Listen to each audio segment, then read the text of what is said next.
الاسد لان القريبين منه قوي هم بس اللي بيفهموه.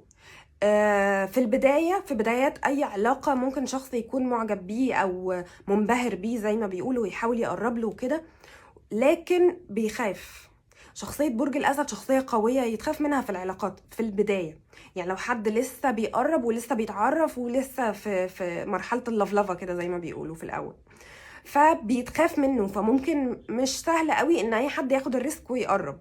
مش اي حد بي عارفين لما تحس ان انت داخل بيت الاسد؟ بالظبط، هو برج الاسد كده، كانك داخل بيت الاسد. فاللي عنده شجاعه بقى وجرأة هو اللي هيدخل.